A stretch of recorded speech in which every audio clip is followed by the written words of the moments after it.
Let's return to This Week in America. Here's your host, Rick Bratton. Welcome back, everybody, coast to coast, This Week in America. The greatness of a nation and its moral progress can be judged by how its animals are treated. The words of Mahatma Gandhi, each and every life has value and purpose. Sapphire, a kitten of less than a day old, was abandoned and thrown into a dumpster on a cold winter's night. Rescued and raised by her human parents and has grown into a happy, playful cat that gives her owners much happiness and joy. Little did her new human owners know that Sapphire had a secret that they would soon find out. That's the storyline in the delightful children's book, Sapphire, A Life That Almost Wasn't by Lorrie Blitch.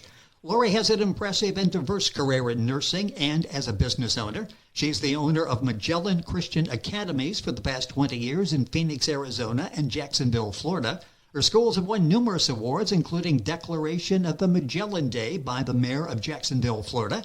Featured as a top woman in business in Jacksonville as well, a published author of children's books, achieving Book of the Month status on Amazon. Her experience in nursing is impressive: critical care, trauma, cardiovascular, intensive care, toxicology, administration and management, nursing professor, medical legal nursing, and field hospital nursing, a nurse educator for the Banner Health System in Phoenix, responsible for the education of multiple service lines. Lorrie has served her country honorably, Navy officer for 20 years, lectures nationally, internationally on nursing topics, and she sits on the board of directors of the Banyan School, New Delhi, India. She lectures on the dangers of academia's indoctrination establishment and the importance of returning to traditional academic learning.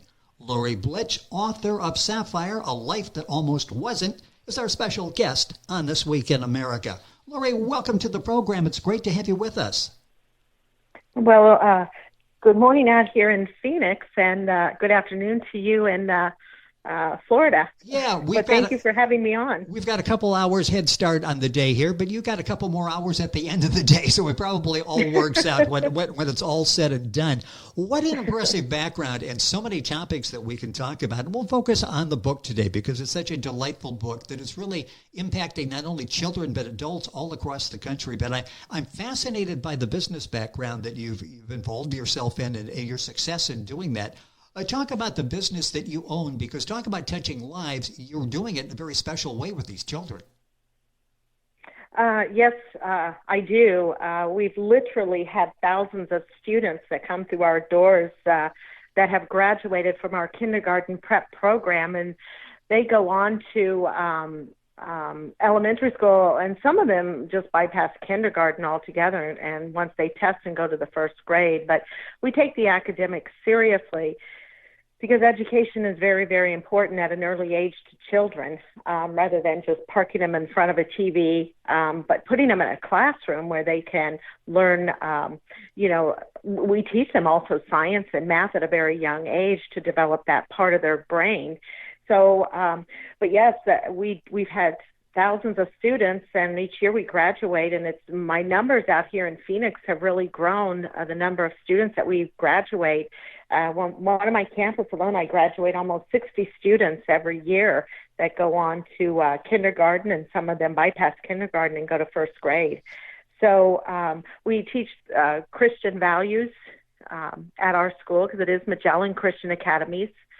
We teach them, like I said, science and math. We're very heavy into the language arts, the phonics, because we believe strongly in the phonics, teaching children how to read and to properly read.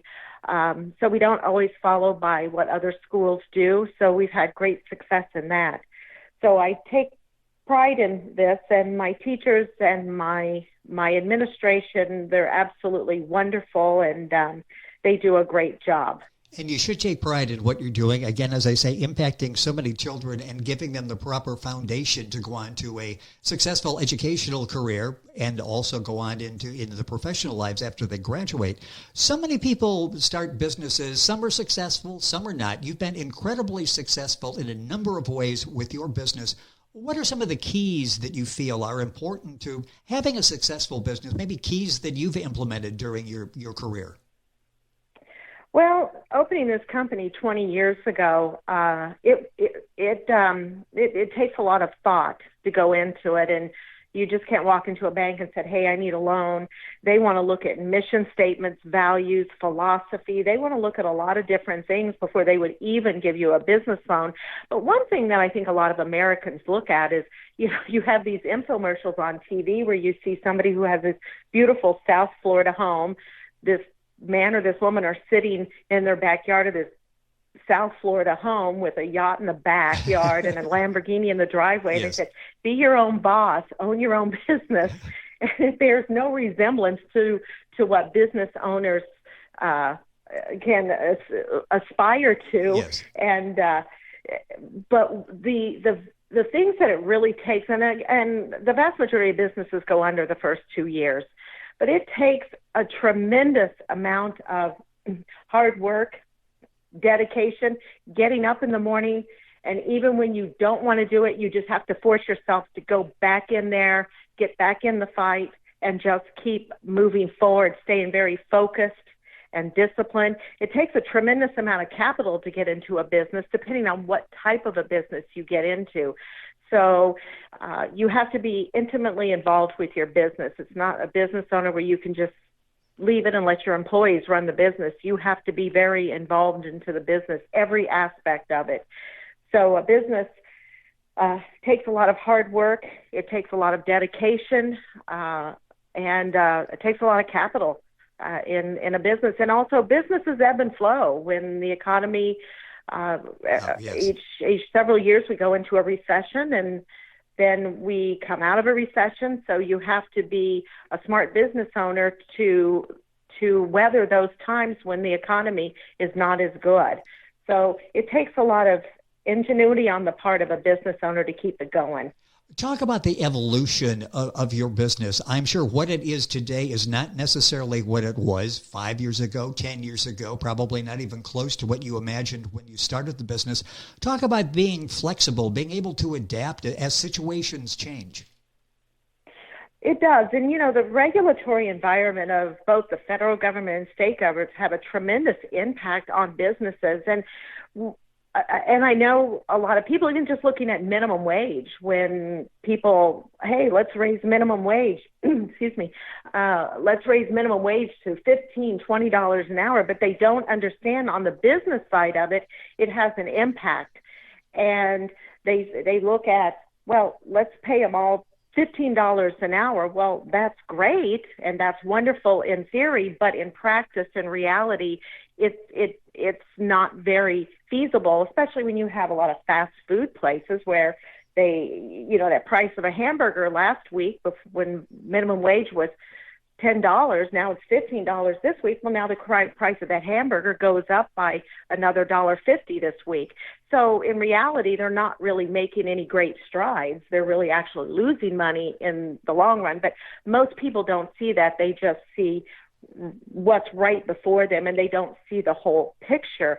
So the regulatory environment and regulations are very detrimental to any business, and it has a profound impact on the way you do business, and just whatever politicians sign in as far as legislation. So it will have an impact as far as, should I expand my business this year? Should I wait another year or 2 years to expand my business? So it has a tremendous impact. So those are things that we always look at as Yes. business owners, and all business owners around the country look at it. And the vast majority of people in the country are employed by small businesses, not big by corporate America. No, it's interesting because you've been successful with the two locations, Phoenix and Jacksonville. You talk about the economic climate, how that's changing. Any plans to expand in the near future? I am. I'm currently working on another place in Phoenix right now to expand, and I'd like to expand a little bit more here in Phoenix and get started going again in Jacksonville, Florida. But the Phoenix market is a great market. A lot of population here in Phoenix, and the state government has a good climate for businesses to come out here and want to do business.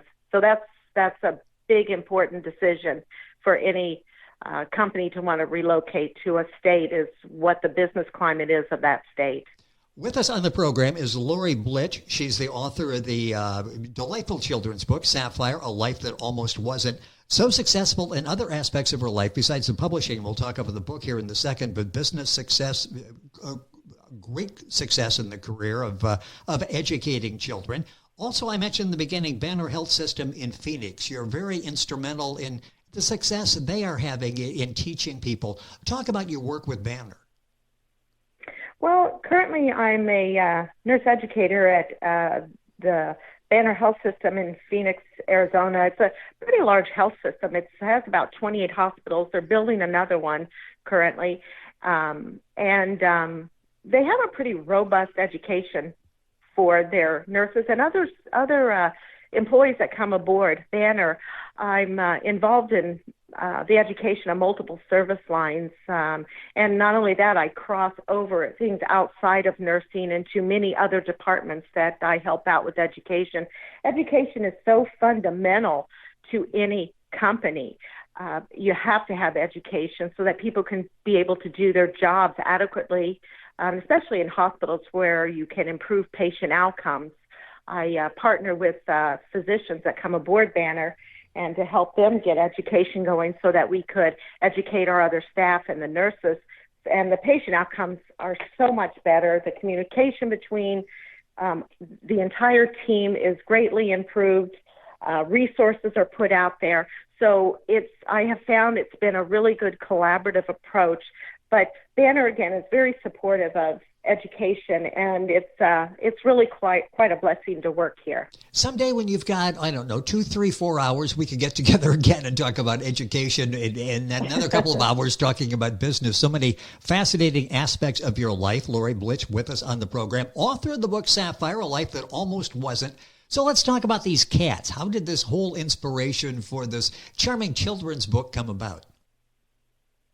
Well, as I stated in other interviews and in the book, it was a January-February timeframe in Jacksonville, Florida. I own two of the largest, second and third largest schools in Northeast Florida. I had a little over 500 students and 65 employees. My janitor went out into a dumpster or to empty the day's trash into the dumpster. It was a cold night. It was about 36 degrees. It's kind of unusual that it gets that cold in Florida, unless you're in the Panhandle. And he heard this faint meowing coming from the dumpster, and he looked around.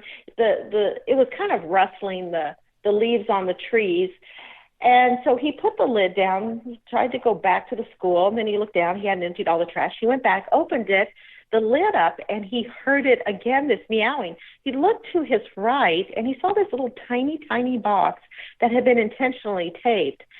So he looked at it and he said, now that's kind of odd. So he picked it up, shook it gently, and he heard this real faint meow from there. So he brought it into my school. My school nurse, Nurse Sue, was working. And so we all sat down on the floor and untaped this box.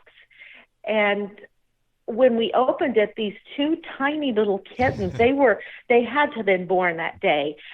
When I took them to the vet the next day, they weighed 0.2 and 0.3 ounces. They literally fit in the palm of my hand, and their eyes were still closed. They were shivering so hard. I knew they were very hypothermic. I don't think they probably would have made it another hour. They were just so incredibly cold. So I ran and heated up towels in my microwave of my school kitchen and put the cats on them. My school nurse got us syringes and warmed up some milk, and we fed these cats, and they fell asleep. So I took them home, and it's just like a baby. You're up every, couple of hours feeding them. So yes. I was up about every hour and a half feeding these cats, warming up towels and keeping them warm. And I did this for several weeks, and I took them to the vet the next day, and he said, hey, he thought they would make it, and so I had to just give them special formula that designed for kittens. So I did this for several weeks. My school nurse did this for several weeks, and so they got to the point where we litter trained them. Everything was done, and they were about 8 months. And I went ahead and got them spayed and neutered, and all their immunizations were done. one of my employees came to me and she wanted one of the cats. And so I said, well, which one do you want? And she chose it. And I said, but you got to promise to keep it in your home. I don't want it running free because cats will get in the street and they get hit by a car, and their longevity of their life significantly decreases when they're outside. So she agreed. She took that cat. Nobody really wanted my other cat, Sapphire. And but little did anybody know, Sapphire was home at me one day, and she was hitting walls and furniture. I was in another room, and I went in there. I put my fingers in front of her eyes to see why she was doing that, but she really didn't have eyelids, so she wouldn't blink. So I took her to the vet, and I told the vet, I said, I think she's blind. He said, I agree with you. She is blind. But I said, she's got to have some eyelids. She can't really blink, and she can't really close her eyes all the way. So he says, well, I'm really not sure what to do about eyelids. And I said, well, she has to have something. She's got to close them. Yes. So I said, let's take some tissue from her abdomen and create some eyelids. And that's what we did. And it was a little touch and go, wondering if the tissue would actually take or not. And it did. In about 10 to 2 weeks, it was looking really great. It was looking pink, and they were actually starting to function. So nobody wanted her because she's blind.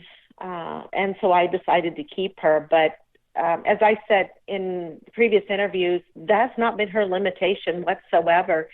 She's just an amazing little cat. She can get all over my home in Florida, and I have 3 stories on my home in Florida. She literally could go from the top floor to the 3rd floor and find anything. She finds ledges that I'll go past, and I'll see her sitting on a ledge, and I'm like, how did you know that was there?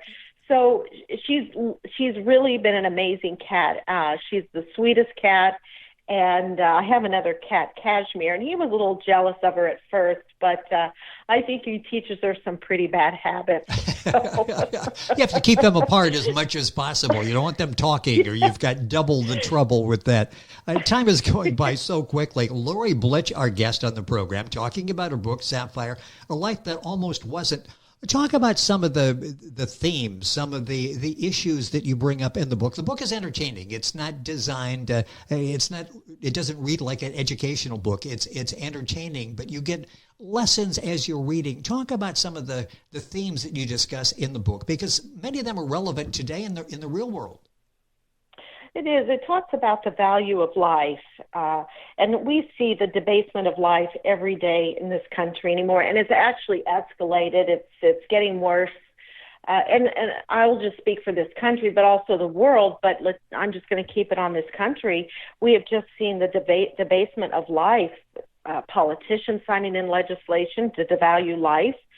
And then we expect our children to do what's right when we as adults aren't doing what's right either. So we teach them one thing, but then on the other hand, they see us as adults doing another. And children learn by what they see and hear. Yes. And when they see adults and hear adults doing this, then they begin to question it, and then they begin to follow down that same path that adults are doing.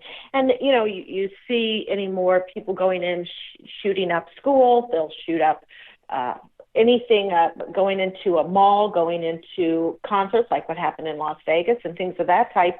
And we just see a tremendous amount of mental illness. So I wanted to teach children that all life has value. That value may not have significance to someone else or to them, but it certainly has significance to someone. And we look at values are basically a statement of what matters to a person and a nation.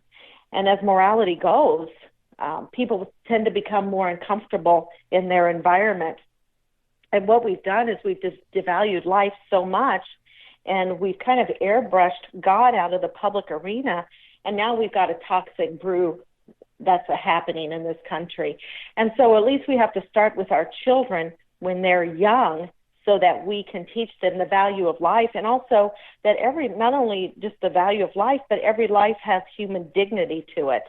So putting this book out there, and we read it to all of our students in my schools, and so that they can begin their pathway to valuing all life.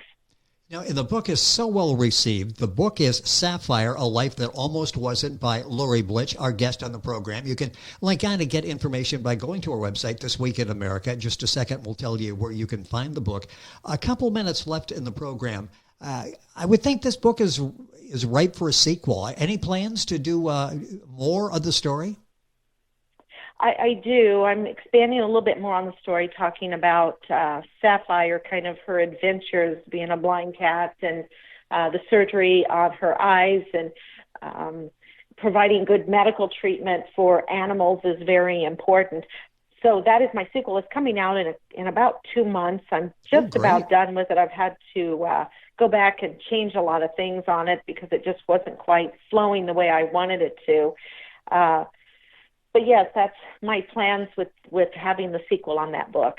Well, it was time well spent, your spare time. Now, how do you find time to do all of this? I mean, we all only have 24 hours unless in Arizona you pick up an extra couple hours a day. How do you find time for all of this?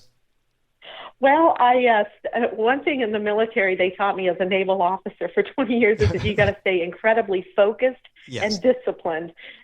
That's the key, is just staying so focused and disciplined, and don't let yourself become, your attentions become diverted for anything else. You have to stay focused and disciplined on that one task.